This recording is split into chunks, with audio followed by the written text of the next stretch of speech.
Install the data analysis and visualization tool r/python/Tableau Public/Power BI.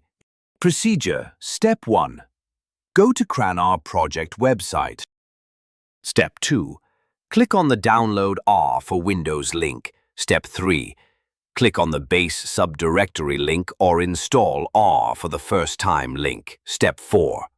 Click Download R XXX for Windows. XXX stands for the latest version of R, e.g. 3.61, and save the executable exe file. Step 5. Run the exe file and follow the installation instructions. Step 5A. Select the desired language and then click Next. Step 5B. Read the license agreement and click Next. Step 5C. Select the components you wish to install. It is recommended to install all the components.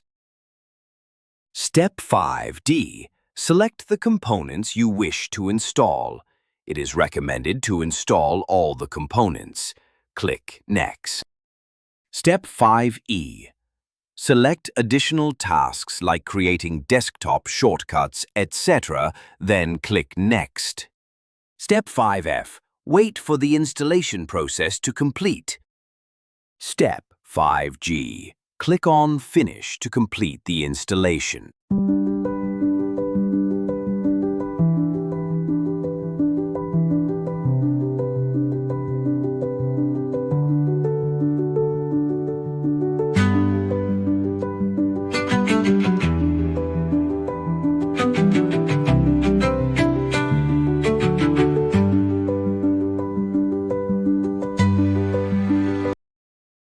Please like, share and subscribe to stay updated with our latest videos.